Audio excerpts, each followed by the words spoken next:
can pretty much do it all, except math, spelling, English, logic. The Misfits on AM 860. The Answer. The new K-Pan. Okay, I'm so excited for this. We are the Misfits. I'm James. That is Travis. Hi. We got Jason Fellman of J Fell Presents in studio. Travis has just auditioned, and you did a fantastic job. Thank you. I think the problem was you just didn't have the right band. Oh, everything you It's all sang- about fit. Yes. It's about yes. vocal fit. Well, while you were auditioning, I was looking at all the bands that he's got. Yeah. All the tribute bands, and there was one that he didn't have, and I think this is a lock for you. Okay. Okay, you ready? Yeah. Do I need? Here are to the go- lyrics. Oh, you know. Yeah, What? buddy. Yeah. Oh no. Okay. Are you ready? Here's the music.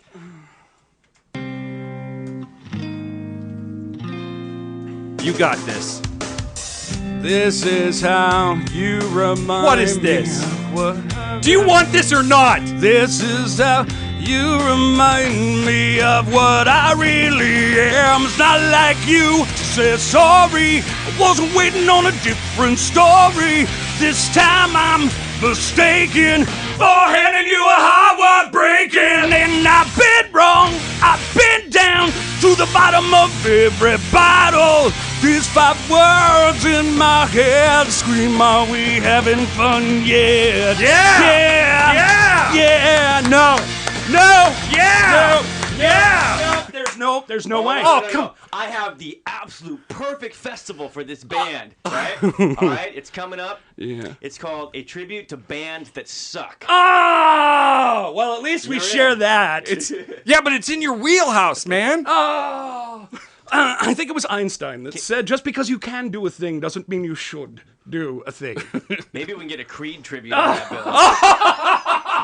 Yes! Suckfest! One! We can do all the bands that have heard the Growl Fest. With arms wide open. Look, it's Puddle of Mud. And who else do we have in there? Yeah. Oh my God. Okay, so enough of the funny stuff. We've kept him captive long enough. We really, Jason Yeah, throughout Fellman. that whole thing, he was looking at the door. I know, and checking his watch. and that clock's wrong, by the way. So Jason Fellman is our guest in studio. He is the ambassador of good times for J Fell Presents. And if you've seen any awesome tribute rock band in the Portland metro area, chances are it's one of his guys or one of his bands. And we'd been talking off the air as well because, you know, as much as fun as we were having the past few breaks, I am fascinated by what it takes to be a good tribute band. Because it's not, I mean, I would think there are so many intangibles involved to get it to work. Because on paper, you could put a bunch of guys together that may have the technical skill or even the look, but you put them on stage, and the audience has a different idea than you do. So let's start with this. What was the first tribute band that you sort of went, oh, I got to be involved with these guys, or I've got to be a part of this, or... It was Appetite for Deception. Gotcha. We were doing Stone in Love, our Journey tribute, and we had, I think it was our 4th show or 5th show, and we had just sold out the Aladdin Theater. The fellows approached me, and they were already like first-class band, but they weren't necessarily drawing like a first-class band. And so that was really the beginning of this whole thing, was doing a show in which I wasn't playing, but I was promoting. We put them into the Aladdin and sold it out. That was kind of the beginning of the process. What was the thing about it when you saw them that you went, they got it? Well, they check off a lot of the important tribute band boxes. First, it's the source material you have to start with, which is you need a band that's going to drive alcohol sales, because that's ultimately the economy of live music, right? Fortunately or unfortunately. The second thing was the authenticity. When you're some bands need to both be a sound-alike and a look-alike. So if you're like a band where the look of the band was a defining feature of the experience, it matters, and they had the look as well as the sound. And then the other one is just, they just have to be really, the performance has to be album good. Right. And because when you go to see a real band and they do like a special version of it, maybe it's tuned down, maybe it's bossa nova version or whatever, you're like, oh, cool, Journey did a cool version of the song. But when you go see, a tribute band, your standard by which you're judging that band is the album. Okay. So it's actually you actually have to hold the tribute band to a higher standard than the original band when you see them live, which is interesting. Have there been bands that you saw that you went, Oh, I could take them under my wing and take them from good to great. And then what kind of paces do you put them through to take them from good to great? I mean, it really depends on the band. Right. And don't name names, because I don't no need for that. I think, sometimes it's as simple as changing the costuming, the look of the band. I think that because of the age bracket that a lot of these bands come from, and maybe they're coming from the quote-unquote bar band world, it's like, nah, you got to have more than jeans and tennis shoes. You got to actually look like a rock star. Yeah, get yourself some spandex and tease out the hair. Yeah, and getting to, replace bad wigs with good wigs. Unfortunately, if you're going to have wigs, like, I'd rather you just not have a wig than have a crappy wig. Right. Yeah. You can say, well, hey, I'm doing the 2000 version of the band. What are you gonna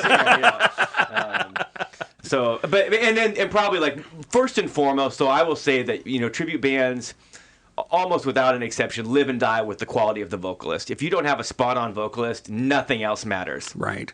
Because that's the thing that people... Especially if you're a Metallica tribute. Oh, that was good. Oh. Sorry. But that's the thing that people... gather towards or are drawn to is the vocals. That's the thing they remember the most from the albums. Yep. I mean, we were talking off the air about Van Halen tribute bands, and you can have a guy who's spot on technical Eddie Van Halen player, just nails the sound, but if you don't have a David Lee Roth, they're out. Yeah, I mean, there are a lot of great guitar. I mean, and granted, Top Jimmy and Unchained here does an awesome job at Van Halen, so I want to give him his due. But there are a lot of players who can do Van Halen, but there are very few that can do David Lee Roth, and it's amazing how much homework these guys do. I mean, Diamond Donnie Lee, Don Evans, who sings for Unchained, spends hours and hours watching video and working on the moves, the banter, all those types of things to get it just right. And they spend a lot of money on costumes as well. I mean, how many of these guys are like method? Like they're in character before and after the show for a while, or or are they able to take the hat off and put it back on for showtime? For sure. I mean, and again, the list of folks who are like really sort of spot on authentic versus, even our Journey band, we're not a lookalike band at all. Right. But that works because we don't try to be. But, guy like our Ozzy is probably like the guy who stays in character the most. We were hanging out at a radio station event one time, and he was just sitting in the corner by himself, and everybody was like buzzing around going, dude, is Ozzy here? What the hell's going on? Mark Thomas, like I mentioned, from Appetite, Donnie Lee, a lot of these guys, they'll do it for the whole show. The difference is they're not jerks. This is good. One of the biggest differences between the real bands and the other ones. Not saying that the real bands are all jerks, but the tribute bands are much more accessible. When they finish a set at Hairfest, the first thing they do is they go to the photo booth and take pictures with fans. And that's something that'll really never happen with the real bands because it's impractical. Right. So that's part of the fun of tribute bands. Is I believe that the fans are a lot closer to the experience than maybe you could get with the real band. How long have you been in Stone in Love? Well, we were trying to figure that out. I think it's been about 10 or 11 years that we've done this, yeah. How sick a journey are you? Surprisingly, it's not what you would think, mainly because the band is seasonal. One of the things we do strategically to not overplay is we shut the band down for 5 months at a time. Oh, that's smart. So, so by the time we revisit the material, and a lot of that has to do with wanting our gigs to be in a constant. You don't want to have space them out either. It's like once everybody gets into shape, especially the vocalist Kevin Hahn gets into shape for the gig, you want to leverage that through a run of shows, like 10 shows, and then you set it aside, and then a few months go by, you prepare again. Nice. Let's talk about Hairfest. It is July 12th and 13th. It's down at Canby at the Pat's Acres Racing Complex. What's the easiest way for people to get tickets? And what kind of tickets are available? Yeah, it's hairfest.com. It's not spelled the way you might think. It's H-A-R-E. Like the rabbit. Like the rabbit, because we started at the Wild Hair Saloon. My business partner, Joan Monin, owns the Wild Hair Saloons in Canby and in Oregon City. And it's just a fun play on words. Yeah, and it's actually kind of funny because, obviously we run tons of ads. It's amazing how many people will chime in and say, you spelled hair wrong. Like, oh, but did we? Yeah, so I mean, really, all the information's at hairfest.com. There's single-day tickets, festival passes, which are almost sold out. The RVs are all sold out. We have over 200 RVs that come to this thing. It's crazy. Tell me about the glamping package, because I was looking around and they said, I don't know, we've got it all set up for you. You just pay the ticket price for and there are only 2 available, by the way. Yeah, because the other one's all sold out. Right. So 10 of them sold, and so yeah, it's glamping. So it's like everything's there for you. It's furnished. There's actually a concierge there the entire time to kind of help you with things, and so you can buy it.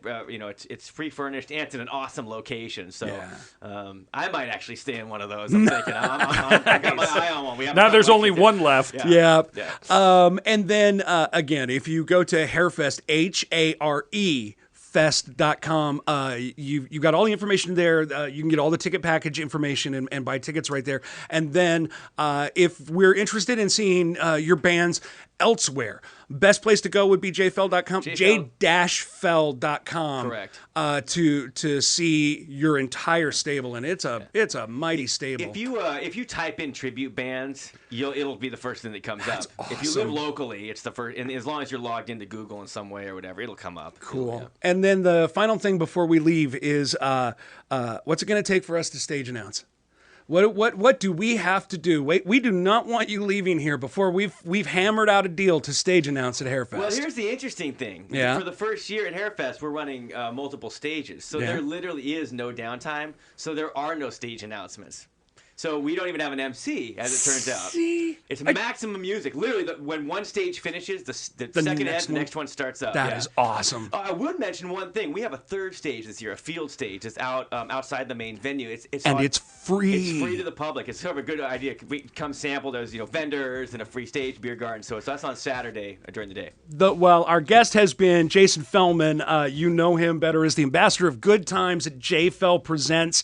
All of his bands are all over Hairfest coming up in July 12th and 13th. Go to hairfest.com for more information. Jason, thank you so much for being a part of the show today, and we would love to have you back multiple times in the future. Appreciate it. Count me in. I'm down. This is great. Perfect. Awesome. Coming up, it's going to be our letters to next week, and is there a new Freddie Mercury song? Kinda. Coming up as the Misfits continue on AM 860 The Answer, the new KPAM.